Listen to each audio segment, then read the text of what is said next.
Hola, ¿qué tal? Vamos a indagar hoy día en algunas funciones matemáticas que presenta P5 que nos pueden ser de mucha utilidad en nuestros programas.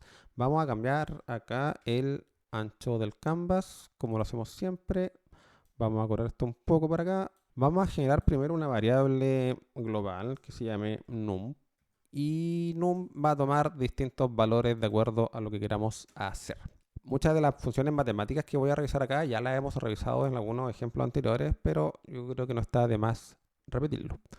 Para ver el resultado de la operación matemática, vamos a plasmar en el canvas un cierto texto con el resultado de esa operación matemática. Entonces le damos un tamaño adecuado y acá vamos a plantear num como argumento de esta función texto en alguna posición de 100,200. Como num no está definido y si yo ejecuto me va a reclamar probablemente. Sí, me reclama acá abajo porque num no tiene ningún valor. Entonces si yo les asigno un valor, num igual a 1, entonces si yo ejecuto ahora, entonces ahí sí me entrega un valor porque ahora sí la variable num tiene un valor asociado. Ya sabemos que si yo quiero aumentar de 1 en 1 el valor de la variable num, puedo hacerlo de esa manera, pero primero en realidad necesito asignarle un valor.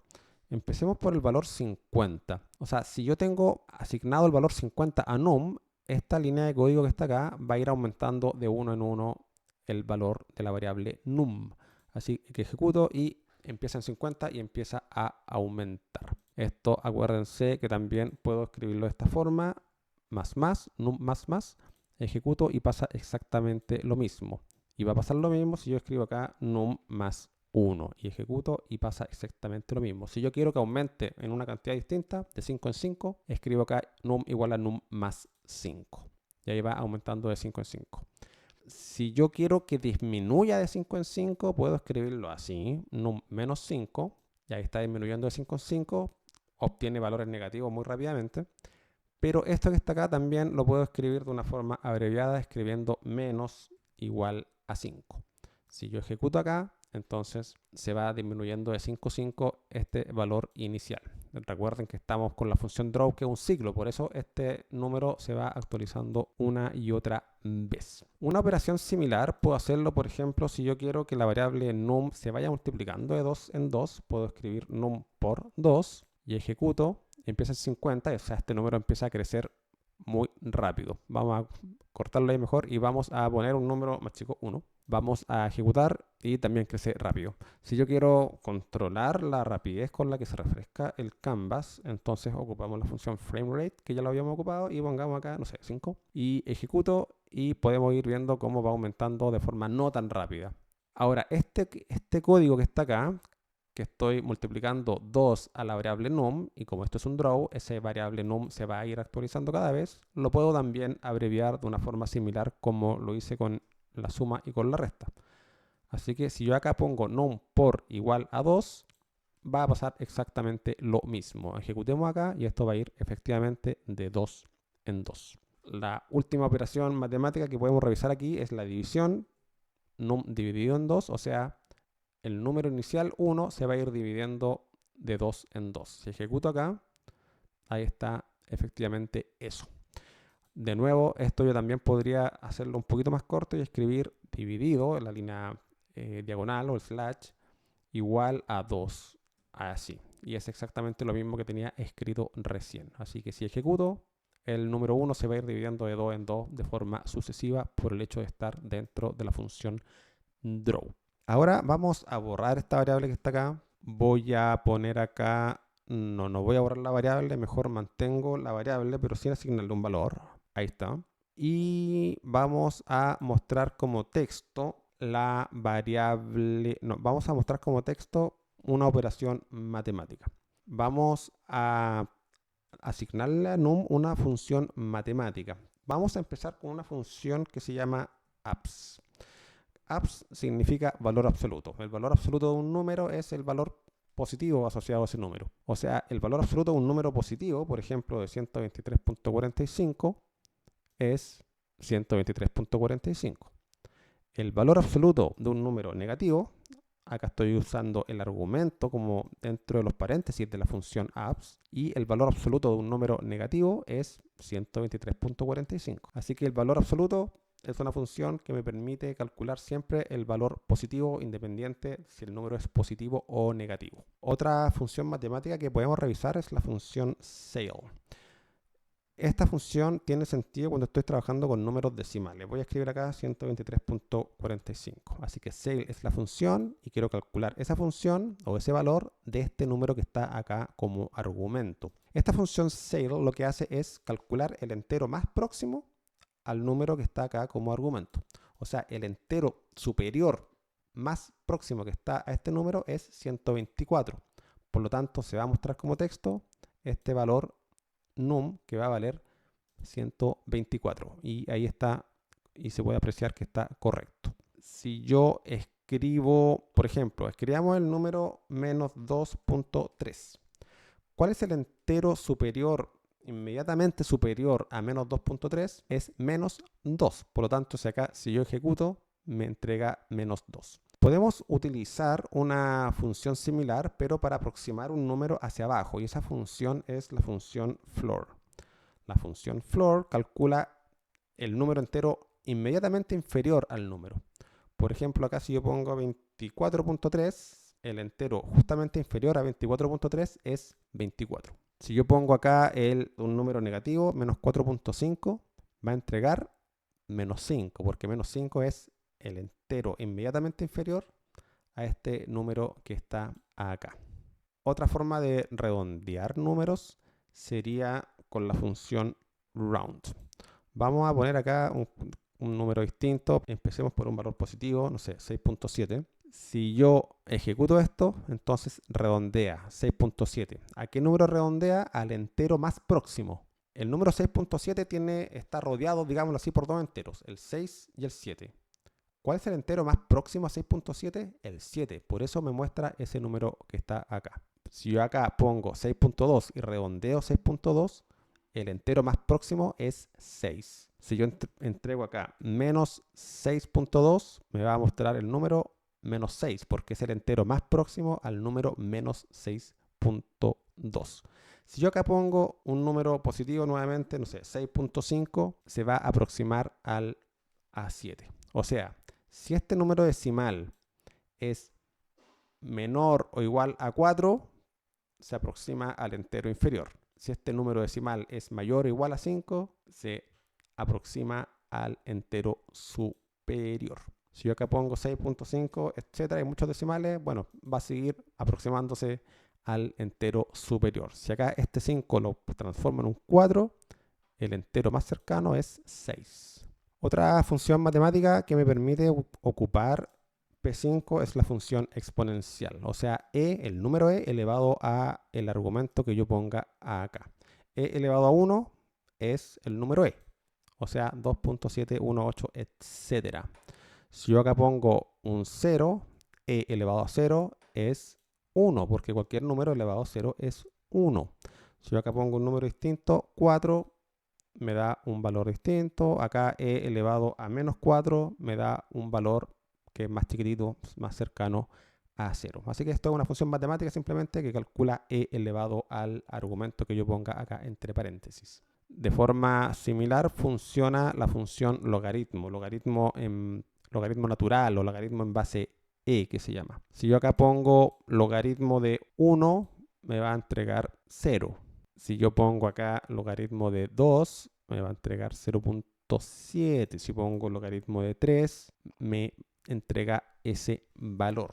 Si yo quiero calcular logaritmo en otras bases, porque este está calculado en base e, en base natural, tengo que hacer lo que se llama un cambio de base. Para hacer cambio de base, lo único que tengo que hacer es dividir por el logaritmo de la base que quiero calcular. Por ejemplo, si quiero calcular logaritmo de 3 en base 10, escribo logaritmo natural en base 3 dividido en logaritmo natural en base 10. Y eso es lo que se llama hacer un cambio de base. Si yo calculo acá, me entrega ese valor. Si yo escribo acá logaritmo de 10 dividido en logaritmo de 10, bueno, eso va a ser 1 porque son iguales. Y si yo pongo logaritmo de 100 dividido en logaritmo de 10, eso va a ser igual a 2. Así que esto dividiendo por un logaritmo de un número conocido es lo que se llama hacer cambio de base, que eso es una operación matemática que uno aprende en el colegio. Otra función matemática que podemos revisar es la función potencia. O sea, si yo quiero elevar un número a otro, o sea, por ejemplo, tengo el número 4 y quiero elevarlo a 2, pongo POW, que es la función que me permite hacer esto, 4 como primer argumento y 2 como segundo argumento. Así que esto me va a calcular 4 por 4, básicamente, que es 4 al cuadrado o 4 elevado a 2. Si yo ejecuto ahí, me va a mostrar 16. Si pongo acá 4,3, me va a calcular 4 por 4 por 4, 3 veces. Eso es 64. Acá si pongo 2 elevado a 3, eso debería ser 8, justamente. Si acá pongo 2 elevado a 10, que se escribe de esta forma, me va a entregar el número 1024. Si yo quiero ahora calcular raíces cuadradas, para calcular raíces cuadradas, fíjense que igual lo podría hacer con la función POW, elevando a un medio, pero existe una función específica para calcular raíz cuadrada, y esa función es SQRT, todo con minúsculas. Por lo tanto, la raíz cuadrada de 100, por ejemplo, que debería ser 10, me entrega justamente 10. Así que con SQRT calculo la raíz cuadrada. La raíz cuadrada de 4 es 2. La raíz cuadrada de 64 es 8. La raíz cuadrada de 121 es 11. Y la raíz cuadrada de un número cualquiera, a ver, así, da un número decimal. ¿Ya? Así que SQRT me permite calcular raíces cuadradas. Otra función importante cuando uno quiere añadir aleatoriedad a sus programas es la función random. Random hay varias formas de utilizarla, pero si yo escribo acá la función random y no pongo ningún argumento, entonces me va a devolver un número aleatorio entre 0 y 1. Entonces si yo ejecuto acá, me muestra un número entre 0 y 1. Como este es un ciclo, entonces en cada vuelta del ciclo me está generando un número aleatorio siempre entre 0 y 1. Si yo quiero un número aleatorio, pero en otro rango, imagínense que yo quiero un número aleatorio entre 0 y 100. Simplemente acá pongo como argumento 100. Así que si yo pongo un solo argumento acá, me va a calcular un número aleatorio entre 0 y el número que yo puse ahí. En este caso, entre 0 y 100. Si yo quiero un número aleatorio entre 0 y 200, simplemente pongo un argumento acá. Y ahí me está entregando valores aleatorios entre 0 y 100 por cada pasada de esta función draw. Random me permite una opción más, que es calcular un número aleatorio en un rango bien determinado. Imagínense que yo quiero obtener un número aleatorio entre 100 y 200. Simplemente pongo estos dos argumentos en la función random. Si yo ejecuto acá, me está entregando valores aleatorios entre 100 y 200. Y esa es la forma en la que funciona la función random. Recuerden que estamos acá con esta frame rate igual a 5 para que el número se refresque de forma no tan rápida. Si yo quito ese frame rate, os lo comento, entonces no sería posible apreciar muy bien los cambios que se están produciendo. Dejémoslo en 5, yo creo que es un valor adecuado. También se pueden utilizar con P5 funciones trigonométricas, las funciones seno, coseno y tangente. La función seno se escribe sin. Como argumento de esta función sin va a ir un ángulo por defecto en radianes. Por ejemplo, si yo acá pongo seno de pi y ejecuto, eso tiende a básicamente 0. Si yo acá pongo seno de pi medios y ejecuto acá, me entrega 1. Seno de pi medios es 1. Acá en vez de pi medio también podría poner half pi. Eso es una opción que me permite P5 también. Si yo ejecuto, me va a seguir mostrando 1. Así que acá si yo pongo un valor cualquiera, por ejemplo, me va a calcular el seno de ese número. Recuerden que la función seno siempre está en un valor entre menos 1 y 1. Así que yo no podría esperar que este número sea menor que menos 1, ni tampoco mayor que 1. Estas funciones trigonométricas, seno, coseno, tangente, funcionan con su argumento por defecto en radianes. Pero también revisamos que nosotros podemos cambiar el ángulo por defecto con el que vamos a trabajar. Si yo pongo acá en setup la función angle mode y entre paréntesis degrees, entonces este ángulo lo puedo ingresar en grados. O sea, seno de 90 grados ahora, porque así lo establecí en el setup, y ejecuto, me va a mostrar seno de 90 igual a 1. Seno de 30 es igual a un medio, básicamente. Seno de 60 es un valor 0.866, etc.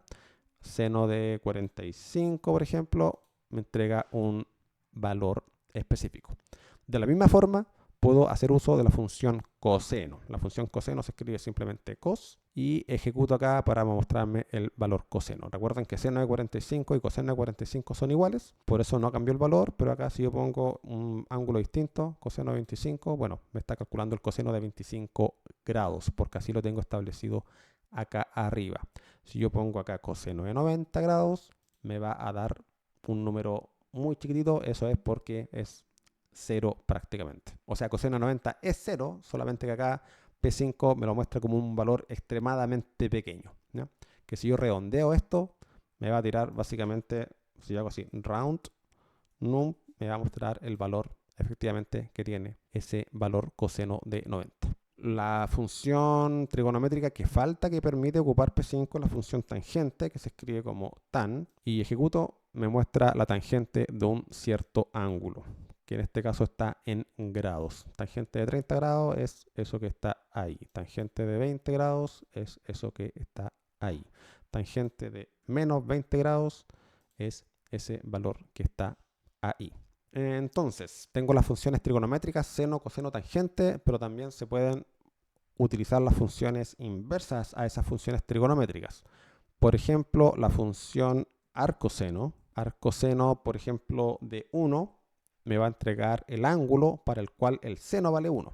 Cuando el seno valía 1 para 90 grados, por lo tanto me va a escribir acá en pantalla el arcoseno de 1 que sería 90. Como acá tengo la opción Angle Mode Degrees, entonces el resultado del arcoseno me lo va a entregar también en grados. Si yo quitara esta opción de Angle Mode, el resultado me lo va a mostrar en radianes.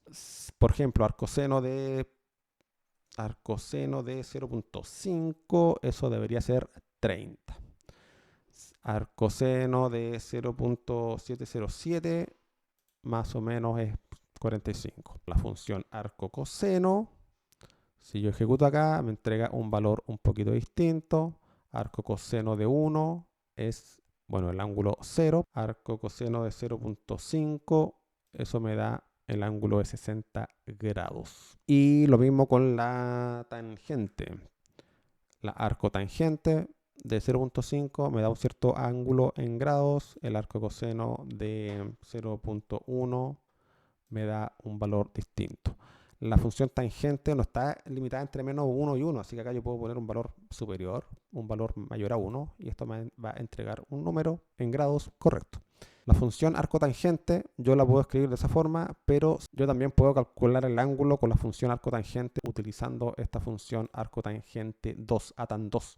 Y eso quiere decir que acá tengo que poner dos argumentos separados por una coma. Como primer argumento va a ir, no sé, la componente y de una cierta posición, no sé, digamos 100, y después la componente x de la posición. Así que me queda así. Escribir esto es lo mismo que escribir esto que está acá, a tan 100 dividido en 200. ¿No? Si ejecutamos entonces me da eso, voy a copiar esto que está acá para ver que realmente funciona, lo pego acá, da 26.56 y si ejecuto me da exactamente lo mismo. Así que sí funciona escribir eso a escribirlo de esta manera. Otra función bastante útil que tiene P5 es la siguiente. Voy a dar acá dos puntos con sus componentes x e y. Voy a poner acá 50,30. No, mentira. 50 para la componente x1 y para la componente y1 va a ser 30. Y voy a dar un punto distinto, let x2 igual a 400 y un punto y2 que valga 350. Tengo dos puntos entonces, el punto 1 con sus componentes x e y y el punto 2 con sus componentes x e y. Voy a dibujar una línea en el canvas con la función line en la posición x1, y1, x2, y2, ocupando los valores que tengo definidos acá arriba. Voy a borrar esto, no lo voy a borrar todo, esto lo voy a borrar. Y la variable num la borré, la voy a definir de nuevo, let num como una variable global. Voy a comentar esto, voy a comentar esto para que veamos simplemente la línea dibujada. Esta es la línea que está dibujada con los valores x, y para el punto inicial y final que definí acá arriba. Lo que me permite hacer P5 es calcular la distancia entre estos dos puntos. Y eso lo puedo hacer con una función llamada dist. la función diff recibe 4 parámetros, básicamente las dos componentes del punto 1 y las dos componentes del punto 2. Así que acá yo puedo escribir x1, y1, x2, y2. Así que num ahora va a ser la distancia en píxeles desde el punto 1 hasta el punto 2. O sea, me va a entregar básicamente el largo de esta línea recta que está dibujada acá en el canvas. Si yo muestro eso, entonces me da que la distancia entre un punto y el otro es 474.23 píxeles, etcétera, etcétera, digamos. Entonces hagamos una cosa distinta. Si yo este punto 2 lo dejo abierto, digamos, me refiero a que va a estar asignado por la posición del mouse. Entonces yo podría poner acá x2 igual mouse x y y2 igual mouse y. Entonces, lo que voy a hacer es dibujar una línea desde un punto fijo, este que está acá, hasta donde está el mouse, y a la vez me va a mostrar la distancia desde ese punto hasta el punto donde está el mouse. Si ejecuto acá, ahí me muestra la distancia. Esto se ve un poco como robótico porque tengo limitado el frame rate. Voy a dejarlo así y ahí funciona un poco mejor. Entonces, mientras más alejo al mouse del punto fijo, la distancia es mayor. Y si yo lo acerco al punto fijo, entonces la distancia se hace cada vez más chiquitita. No sé si se acuerdan cómo calcular el resto en una división. Por ejemplo, si tengo 8 dividido en 3, bueno, si yo divido 8 en 3, me va a entregar un resto. Entonces uno podría pensar, ¿cuántas veces cabe el 3 en el 8? Cabe 2 veces. Y me falta un poquito para completar el 8. O sea, el 3 cabe 2 veces, eso hace 6, pero me faltan 2 para llegar a 8. Ese 2 es lo que se llama el resto de una división. Para calcular el resto de una división se utiliza un símbolo que es el símbolo de porcentaje. Entonces vamos a calcular el resto de la división entre 8 y 3. Si yo divido 8 en 3, el resto va a ser 2. Ese resto se escribe con este símbolo de porcentaje que está acá. Si yo ejecuto y muestro acá, estoy mostrando el resto de hacer la división entre 8 y 3. Si yo hago acá, por ejemplo, 9 en 3, digamos, el 3 cabe 3 veces exactas en 9. Por lo tanto, no me sobra nada, ni me falta nada para llegar a 9. Por lo tanto, el resto va a ser 0. Si yo acá pongo 7 en 3, 7 sobre 3, si yo lo divido, me va a caer el 3 dos veces, pero me va a faltar 1 para llegar a 7. Por lo tanto, el resto va a ser 1. ¿De qué me sirve esto? Vamos a hacer lo siguiente. Imagínense, de hecho, vamos a volver a usar el frame rate para que se note bien qué es lo que estoy haciendo. Vamos a dejarlo en 5, yo creo que es un número adecuado. Voy a poner acá una variable let i, que va a comenzar su valor en 0. Si yo acá pongo i sobre 3, el resto va a ser 0. Si i vale 1, el resto va a valer 1. Si pongo 2, el resto va a valer 2. Y si i vale 3, el resto va a valer 0 de nuevo. Si i vale 4, el resto va a valer 1. Si i vale 5, el resto va a valer 2. Si i vale 6, el resto va a valer 0 de nuevo. O sea, fíjense que estoy aumentando el número i de 1 en 1, pero el resto está tomando valores 0, 1, 2, 0, 1, 2 y va a ser así en la medida en la que el número i vaya aumentando. Aumentemos el valor i, pongámoslo acá abajo del código y eso lo podemos ir aumentando de 1 en 1 y eso lo podemos escribir como ya sabemos i más más. Así que si yo ejecuto ahora, el valor i va a ir aumentando de 1 en 1 y acá me va a ir mostrando una secuencia de números 0, 1, 2, 0, 1, 2 y así muchas veces. Si ejecutamos, ahí está, 0, 1, 2, 0, 1, 2. Vamos a hacerlo un poquito más lento. 0, 1, 2, 0, 1, 2. O sea, tengo 3 valores. O sea, este número en realidad me indica la cantidad de valores distintos que me está mostrando el resto. Porque 0 es un valor, 1 es otro valor, 2 es otro valor, son 3 valores. Si yo acá pongo un número 2, por ejemplo, voy a tener 2 valores distintos nomás. 0, 1, 0, 1. Veámoslo cómo funciona. 0, 1, 0, 1, 0, 1, etcétera. Todo el tiempo. Si yo acá pongo 5, voy a tomar 0, 1, 2, 3, 4, 0, 1, 2, 3, 4. Así que este resto o este símbolo que está acá me sirve para generar conteos que sean repetitivos, que sean cíclicos a la vez. Y eso me va a permitir también crear aplicaciones en las que yo necesite mostrar, por ejemplo, en ciertas posiciones, de forma iterada, de forma repetitiva, un valor. Bueno, eso sería con respecto a las funciones matemáticas que me permite usar P5. Creo que abarcamos las más importantes al menos. Ya saben que pueden recurrir a las referencias de P5 para ver algunas otras funciones. Gracias y nos vemos en el próximo video. Chau.